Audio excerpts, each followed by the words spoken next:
We've been going through a series on Mark, and today we're going to be continuing on with our series on Mark. And the theme kind of continues on from the previous chapter in chapter 4 to now chapter 5. Last week was the first portion of that, and then today is the next portion of that. And the theme is that these people keep coming and begging Jesus for stuff. The demoniac, the disciples begged Jesus to do something when the storm was rocking the boat. The demoniac was saying, hey, please, I beg you, don't send me out of this town. I like this area. And so there's all these people that are coming with certain emergencies, like whether it's a demonic spiritual realm, or storm, physical realm, disaster. Or now today, it's more of a personal matter, a health issue, a daughter who is sick and dying. The theme of it all is that there are things in our lives that we cannot control. The sad reality of our existence on earth as human beings is that we will come to eventually situations where we have no control. We will be faced with death. We will be faced with sickness. We will be faced with deteriorating health. And you can hope to have a relatively painless, trial-free life, maybe an Instagram-worthy, enviable life. But, at the end of it all, whether you're a celebrity with status, fame, or you have incredible wealth, you're a rich man in the business world, there are people with all kinds of issues behind closed doors, right? Even those that project such wealthy and content lives, behind closed doors, you never know what sort of uncontrollable situations and circumstances that they're battling. And so the tension point in our passage today is that there's an illusion of control. We don't have control over nature. So the natural disasters kind of remind us now and again. We don't have control over the paranormal, right? Like if you've ever encountered people with mental issues or spiritual issues, whichever way you want to interpret it, we don't have control over that realm. It kind of spooks us out. Or even emergencies and health issues, they can be incredibly overwhelming for us. And so today's passage, I want us to see that the person of Jesus is somebody who is not just in control and all-powerful, but he is compassionate and attentive to even our smallest needs and struggles. And so I want us to look into our passage today, and I'm going to read it for us. And it's Mark chapter 5, verse 21. It's quite long. But I want us to kind of read together, track along. There's a lot of dynamic at play in our passage today. There's a lot of different characters, a lot of different things, and so we're not going to be able to go through all of it. But as we read through Scripture, I hope that it would be, that you have kind of you're observing for clues and different things as we read through. So Mark chapter 5, verse 21, we'll be reading through the ESV. This is a famous story about the woman and Jairus' daughter. Mark chapter 5, verse 21. And we're going to be reading to the end of the chapter. And when Jesus had crossed again in the boat to the other side, a great crowd gathered about him, and he was beside the sea. Then came one of the rulers of the synagogue, Jairus by name. Can somebody say Jairus? Oh, can somebody help me out here? Can somebody say Jairus? Jairus by name, and seeing him, he fell at his feet and implored him earnestly, saying, my little daughter is at the point of death. Come and lay your hands on her so that she may be made well and alive. And he went with him. And a great crowd followed him and thronged about him. And there was a woman who had a discharge of blood for 12 years and who had suffered much under many physicians and had spent all that she had and was no better, but rather grew worse. Doctor malpractice, anybody experience doctor malpractice? I feel like it's more and more common as I get older to hear and see about it. But But she got worse. Verse 27, she had heard the reports about Jesus and came up behind him in the crowd and touched his garment. For she said, if I touch even his garments, I will be made well. And immediately the flow of blood dried up, and she felt in her body that she was healed of her disease. It's crazy. And Jesus, verse 30, perceiving in himself that power had gone out from him, immediately turned about in the crowd and said, who touched my garments? And his disciples said to him, you see the crowd pressing around you, and yet you say, who touched me? Jesus, you're crazy. There's so many people here. And he looked around to see who had done it, but the woman, knowing what had happened to her, came in fear and trembling and fell down before him and told him the whole truth. And he said to her, daughter, your faith has made you well. Go in peace and be healed of your disease. While he was still speaking, there came from the ruler's house some who said, your daughter is dead. Why trouble the teacher any further? But overhearing what they said, Jesus said to the ruler of the synagogue, do not fear, only believe. And he allowed no one to follow him except Peter and James and John and the brother of James. They came to the house of the ruler of the synagogue, and Jesus saw the commotion, people weeping and wailing loudly, and he had entered, and he said to them, why are you making the commotion and weeping? The child is not dead, but sleeping. And they laughed at him, but he put them all outside and took the child's father, mother, and those who were with him, and went in where the child was. Taking her by the hand, he said to her, Talitha Kumi, which means, little girl, I say to you, arise. And immediately the girl got up and began walking, for she was 12 years of age. And they were immediately overcome with amazement. He strictly charged them that no one should know this, and told them to give her something to eat. This is the word of the Lord. Amen. There are overwhelming problems that come in our lives. Jesus, he is somebody that is all-powerful. He is somebody that is omnipresent. He's present. And so oftentimes in our faith, we kind of wrestle with that. Like Jesus on the boat, like Jesus, you were there, but you weren't there. With the demoniac, you answered the prayers of the demoniac and the crowds, but you didn't answer the man who just wanted to follow you. And even in today's passage, Jairus and this woman, in many ways, especially Jairus, he feels like maybe God is intentionally delaying something that he could have had control over.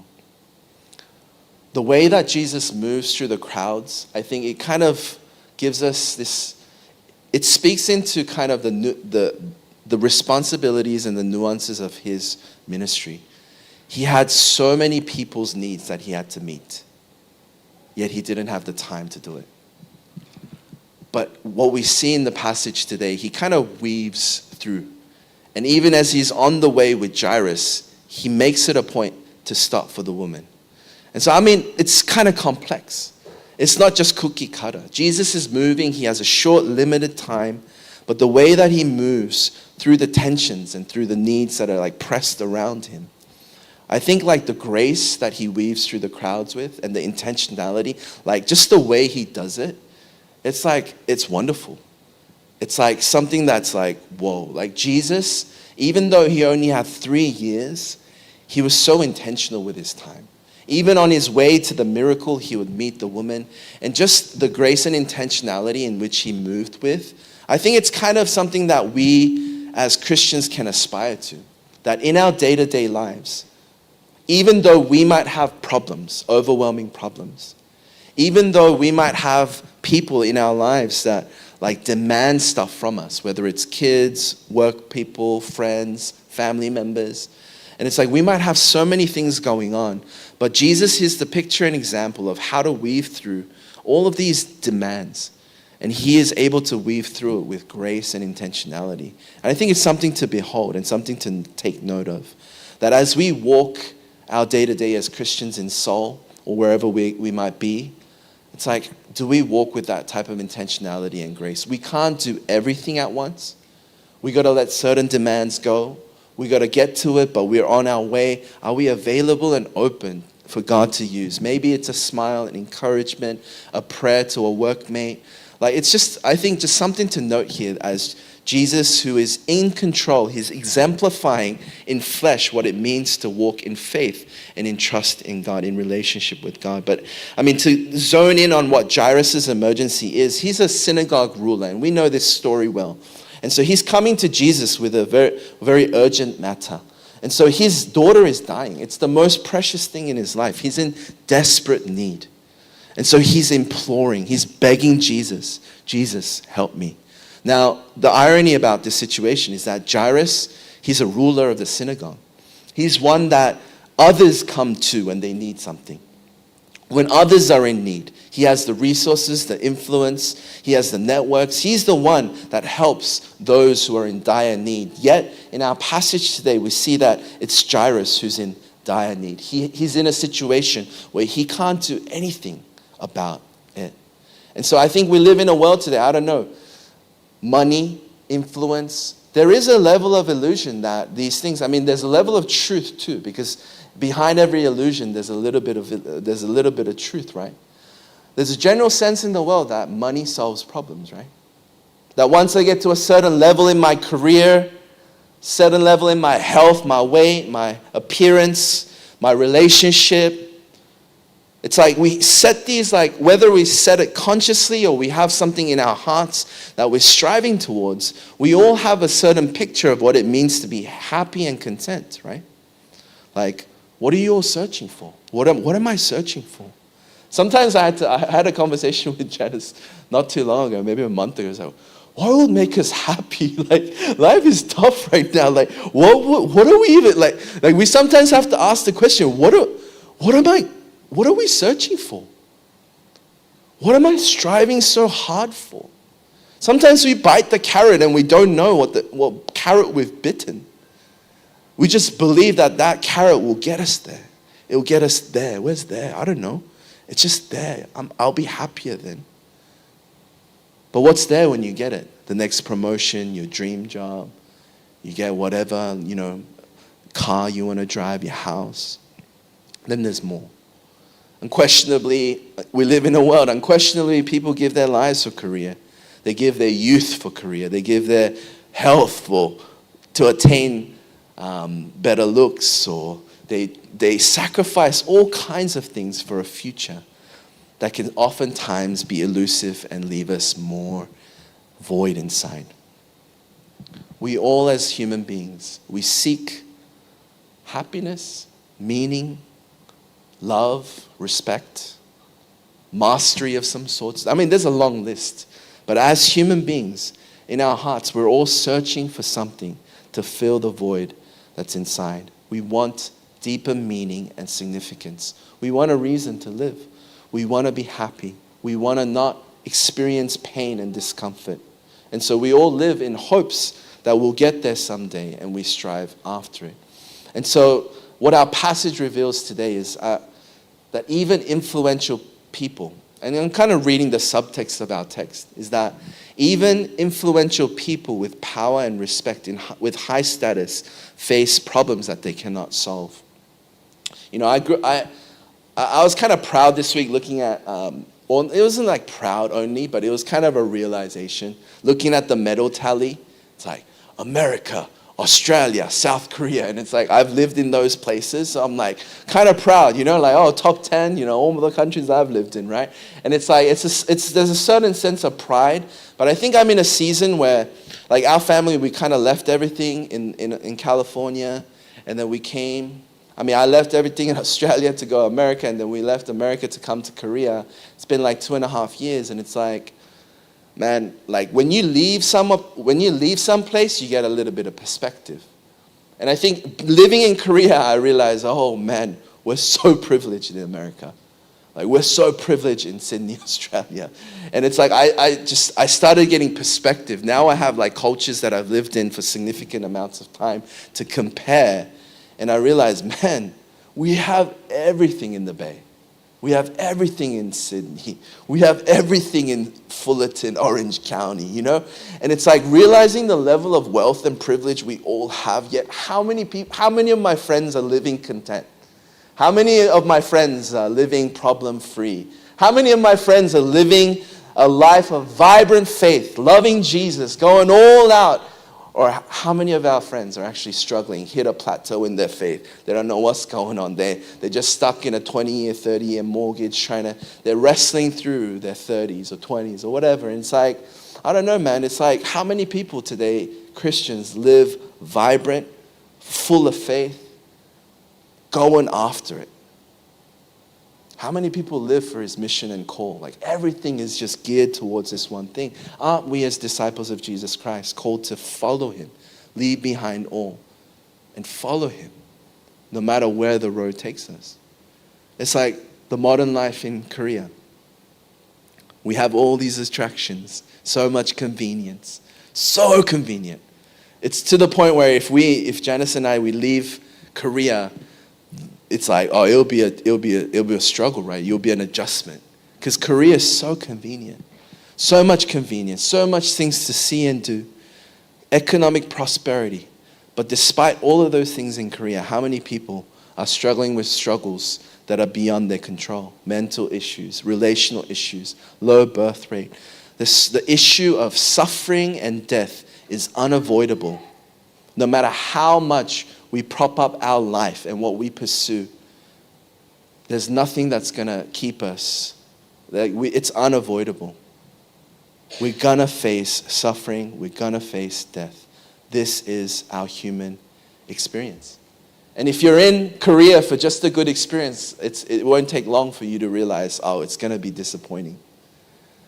If it's just for a good experience, if it's just to have a good time, how much of it will be enough? Jairus today represents all the prestige and power, but not really having the power to save what truly matters, the thing that matters most to him, his daughter's life. And in the moments that truly matter, when we find ourselves powerless, where do we turn to? Who do we look to? I think to his credit, Jairus sought Jesus and earnestly sought Jesus in his time of need. And so that, I think, is a key when we observe Jairus. But we'll get back to Jairus. And in the next passage after Jairus, in verse 24, the first section was about kind of setting it up. Jesus crossing the sea, and he's coming into the crowds, and this Jairus guy comes. And then verse 24, it says, and Jesus went with him, and a great crowd followed him and thronged about him. And so a large crowd followed Jesus. And so he's following. Jairus is like, come help me. So Jesus is like, all right, I'll go with you. And as he's going, there's such a crowd, there's such a demand for Jesus' attention and Jesus' time that they were jamming him and just crowding him all around him. And I don't know if you've ever been to, I went to recently, my uncle was like, hey, because I have a lingering foot injury that's ironically, not intentional, what's the word? I don't know. But anyway, it's 12 years. I struggled with my foot injury for around 12 years. Story about the woman is 12 years of bleeding. But it's like, I went to this clinic, and they have photos of celebrities there for this physical therapy place. And I had to wait. I made an appointment and I waited an hour, 15 minutes after. And I realized, medical practices that have someone famous, they just get super packed in Korea. And so I was like, I'm never coming here again. But it's you can imagine Jesus, they hear he can heal diseases. He can perform miracles and make the impossible impossible. Man, let's go find him. And so people are just crowding around him. They recognize that there's something different about Jesus, but do they really see who Jesus is? In our passage today, the crowds are crowding around Jesus, but do they see Jesus for who he is, or do they just see Jesus for what he does? People often initially come to the faith because Jesus provides a solution to their problems. And if it's just that first layer, and it's not wrong, if Jesus provides a solution for one of your problems and you come and he solves that problem for you, so you're like, yes, I'll follow Jesus, that's just the initial stage.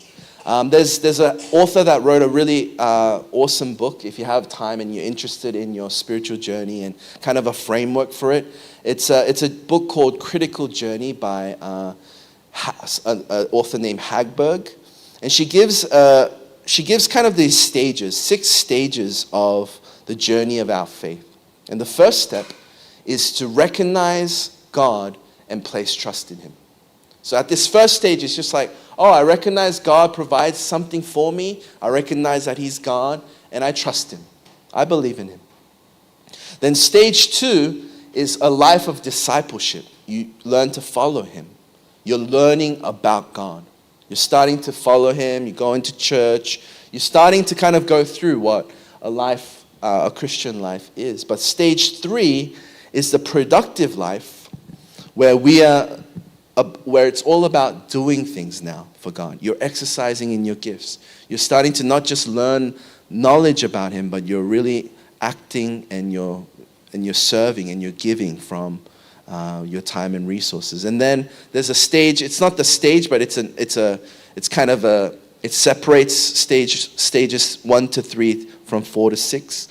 And stage 4 is the wall is that separation is called the wall. Sorry. And it's like at the wall, you start from stage 3, you're doing stuff at church, and then you get to a point where you're like, oh, this isn't working anymore.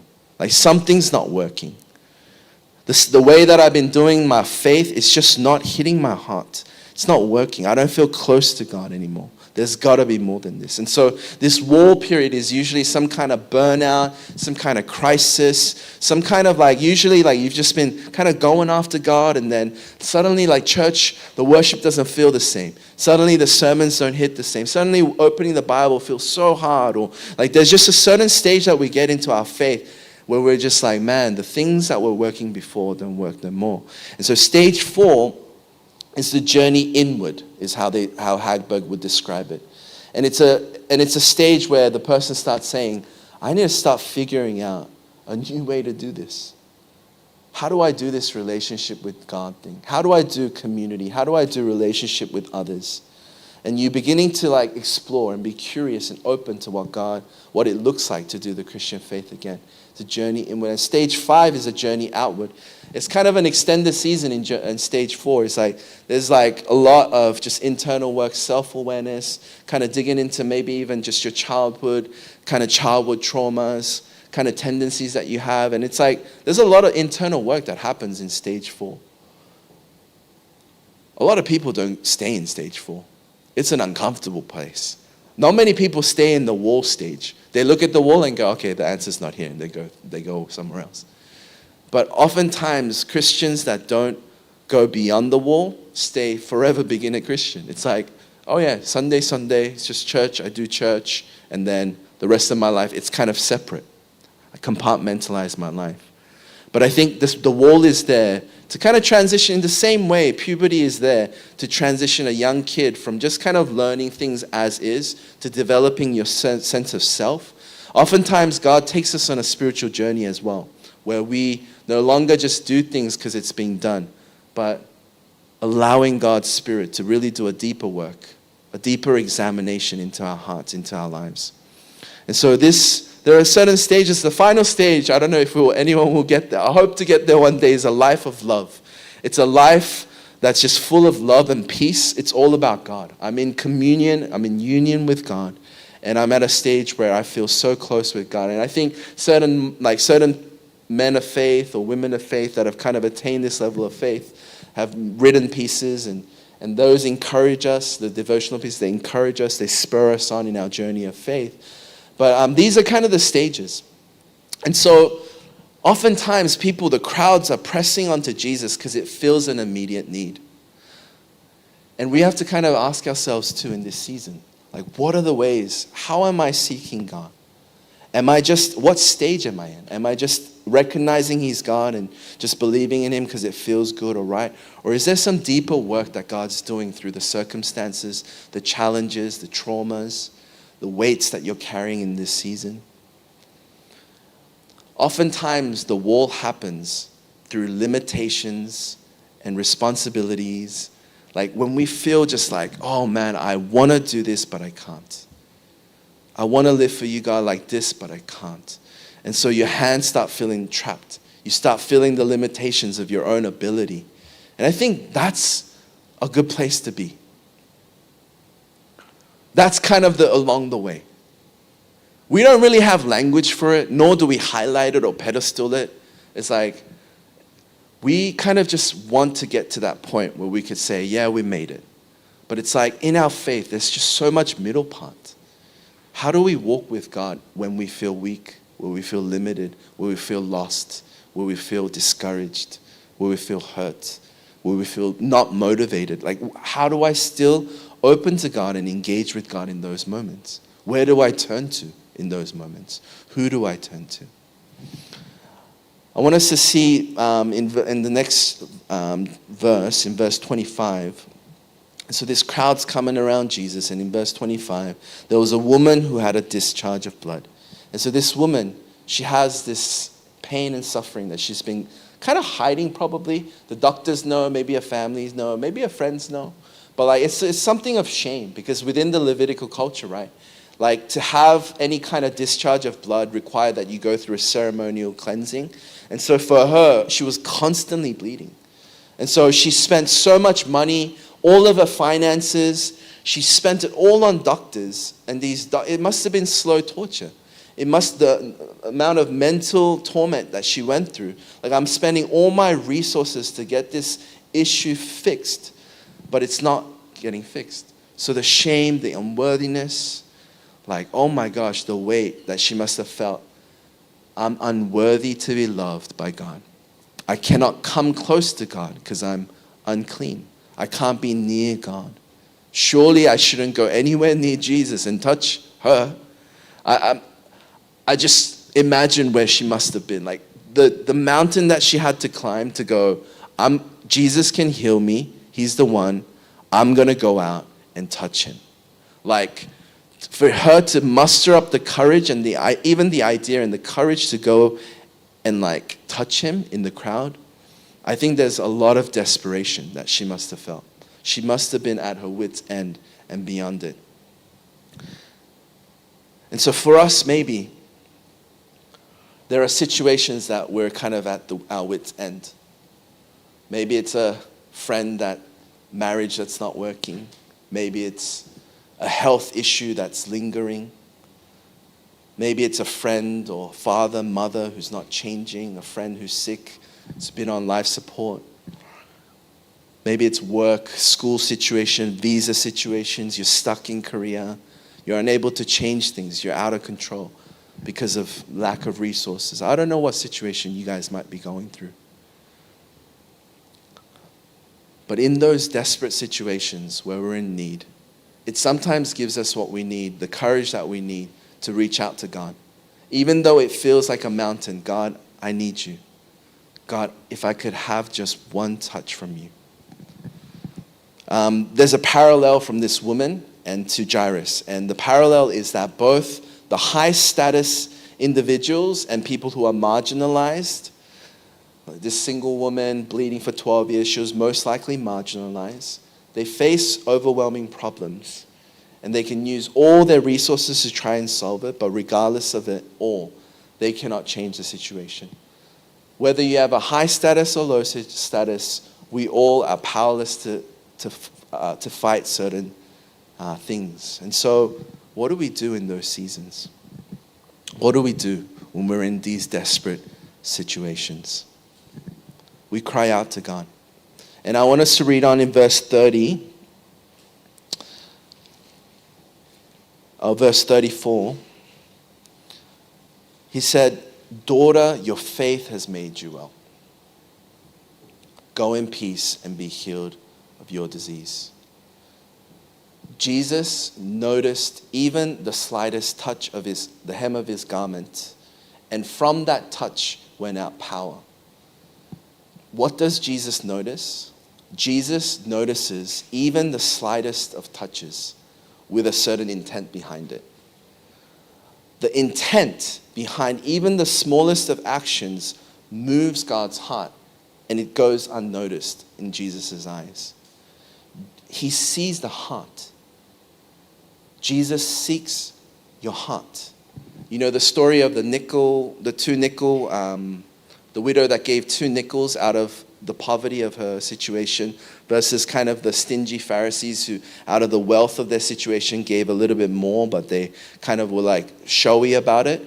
Jesus was like, that from the heart was worth more. That 2 nickel from the heart. So Jesus, he looks at the intent of our actions.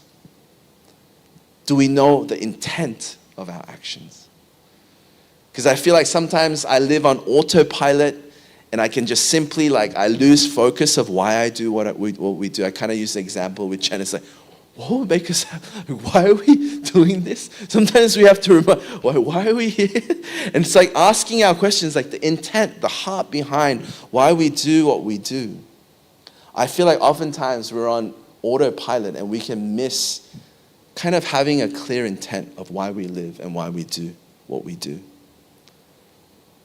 Like never going after something, never fully committing to something.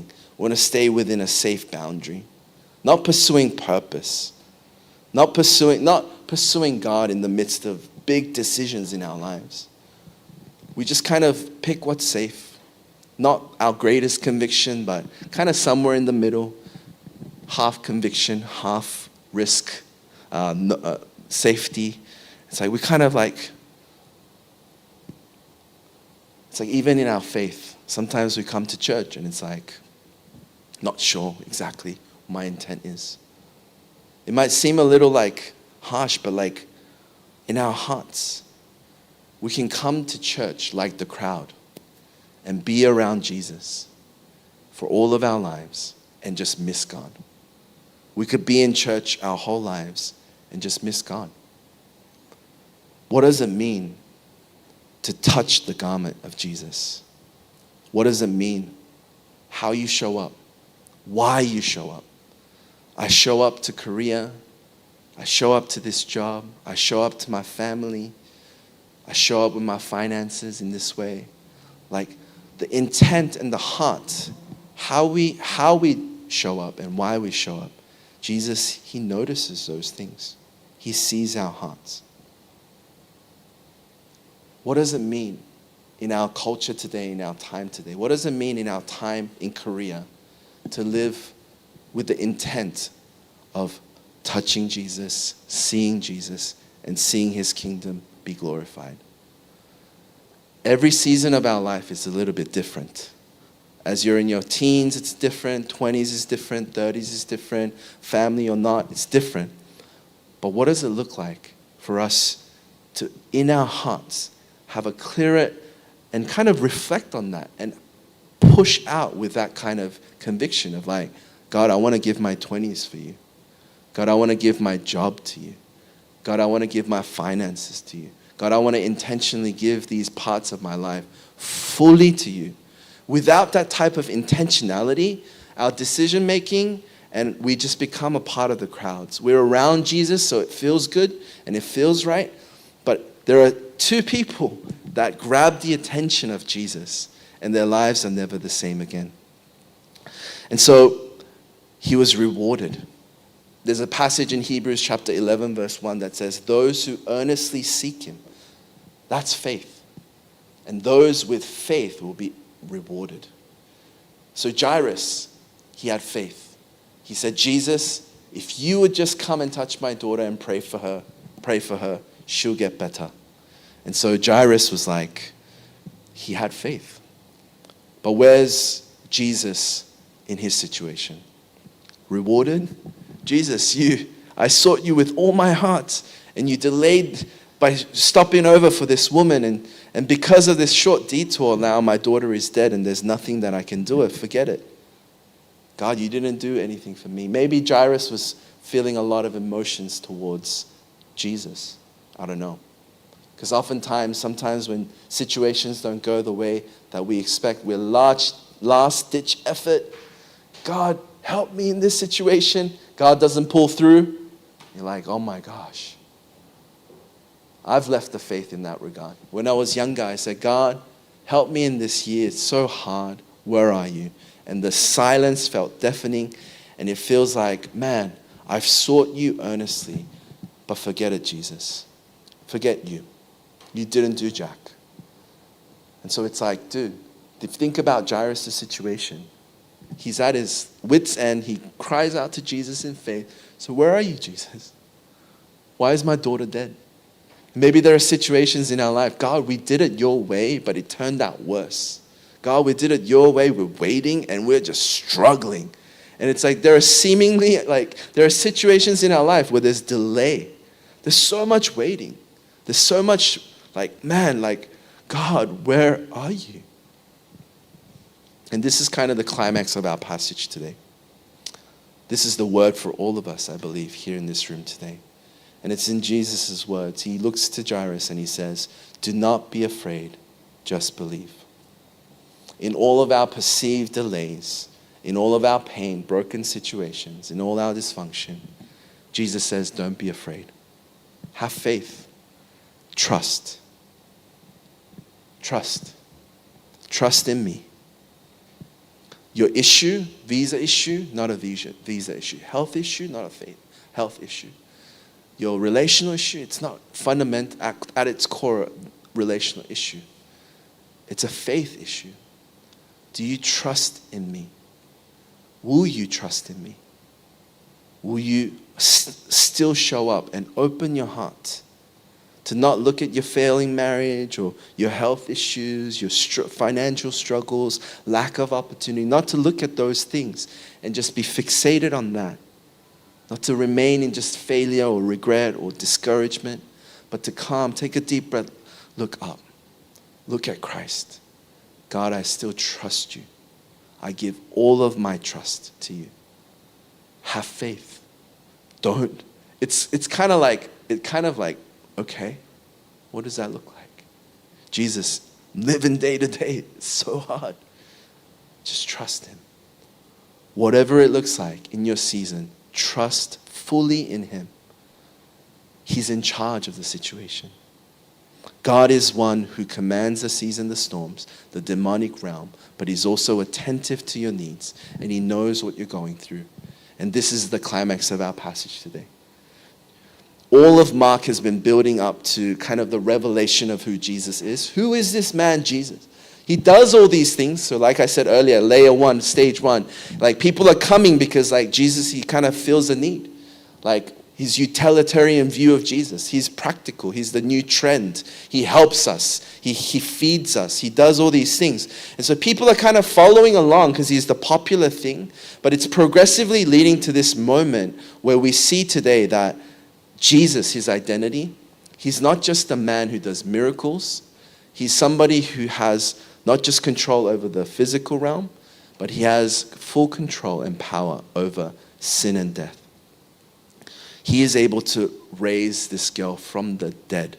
He's able to give life where there is no life. Jesus is the Lord. And this is looking forward now to when Jesus will die upon the cross. And he himself will be raised again. And he himself will be the resurrection and the life. And so he's kind of looking forward and he's saying, look, this is who I am.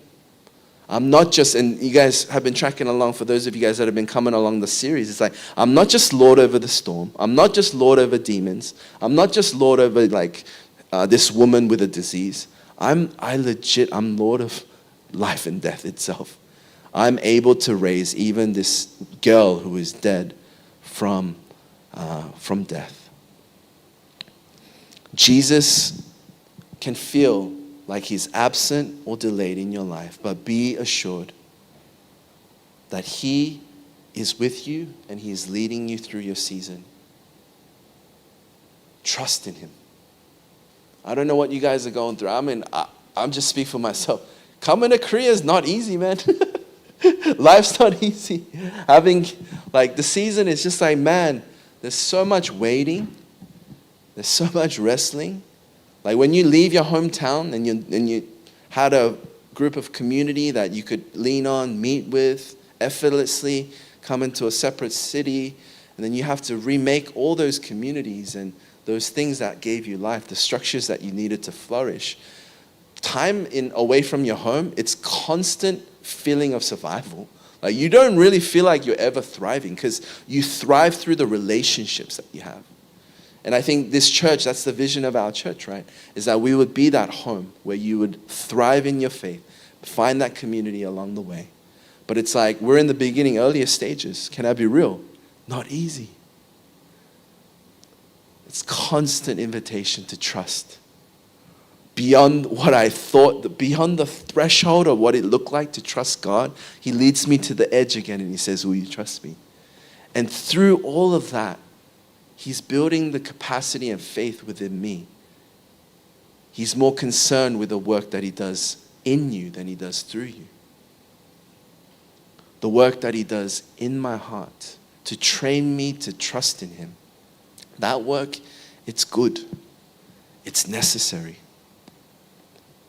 And so I want to just encourage us today. I don't know what desperate situation you're going through. Will you turn to God today?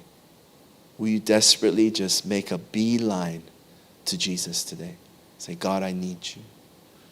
And for those of us that feel like we're in unfair situations or delayed situations where God has been completely absent or unimpressive in His response to the size of the problem, would you be reminded and would you be able to open your heart?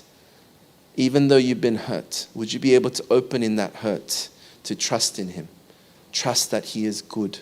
Trust that He is still working. Trust that He is with you. Trust that He is working all things for the good of those who love Him according to His purpose. Would you be willing in your crisis points in your life to come and run to Jesus and stake your flag there and say, God, I'm not going to move anywhere else. So today it's an invitation for all you, those that are going through overwhelming problems and overwhelming seasons. Bring it to Jesus. Exercise faith. And for those of you guys that are in seasons where you feel like, man, God has been delaying, open to Him. Trust in Him. Trust in His timing and in His awareness of your need. He cares for you. He's aware of you, your need and your struggle. Would you be able to trust that? And maybe for some of us, we might be in, and this is the final thing, for some of us, we might be in easy seasons, maybe good seasons. Or maybe it's a little bit too good and you're kind of coasting. Would you still even open to God and you're not in a desperate, overwhelming situation? Life's pretty good, like I'm chilling, like God is good, and you might be in one of those good seasons. Would you still in your good season be able to open your heart to God and exercise your faith by looking to God and saying, God, where are you in this season? What are you doing in my life right now? How can I be more honest and open to you in this season? And I think the call to action today is that we would just come honestly, open to God with what we truly are carrying. Sometimes it starts like this, man. When I started with my burnout, like there was one time where I was like just trying to get through. And there's like, life can get hard in certain parts, right? And it's like the burden that you carry and you're just like overwhelmed and you're doing it for God and you're like, God, I'm doing this for you. And then there was one like worship time where I was like, the only prayer that came out of me was like, God, it hurt. And it was like, I said those words and I barely got it out. And it was like, God, it hurt. And it was about ministry and certain things that happened. It was just, the season was hard and it just hurt. And as I acknowledged that, just tears started to flow. And sometimes before God, we have to acknowledge even that we've been hurt, that we've been burdened, that we've been in need. And sometimes we feel like He's not attentive to our needs. And so we just repress it and we just kind of solve it on our own. We're like, no, we'll work it out. And it's like, I feel like Asian parenting can kind of make us more towards that way too. It's like we don't really talk about our problems. We just, push through and work harder. And it's like we repress all these emotions of what's inside. And it's like, no, we can unpack those things in His presence. Acknowledge your pain. Acknowledge your hurt. God, I need you. God, I desperately need you. And it's in those crisis moments and in those moments of desperation that are actually opportunities for our faith. And that's the title of our passage today. Is that actually in the moments of desperate need and hardship, there are golden opportunities for us to exercise faith and to live in a space where we're so dependent on God And contrary to what the culture says, that is a better place to be, and that is a better place to live, to be in desperate need of God, to be aware of my limitations, to be aware of my weaknesses, yet still placing my trust in Him who is able to fill the gaps of every part of my deficiencies. I stand on grace. I stand on the gospel. I stand in right standing right now. I'm fully loved by God right now. Not because of what I've done or what I'll do, but based upon what Christ has done for me. It's by grace through faith we stand, church.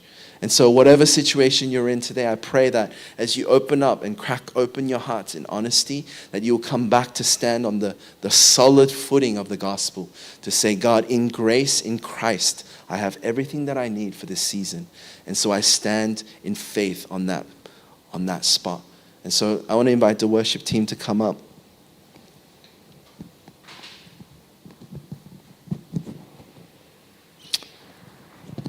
Yeah, just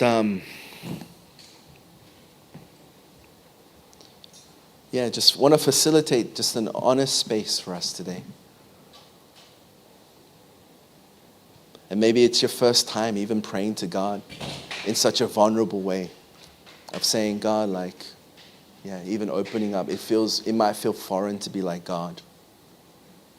But if that's you today, every relationship starts somewhere. Every journey begins with one step. And so I want to just invite you, wherever you might be, God, in my situation, in my season, it's been rough, it's been tough.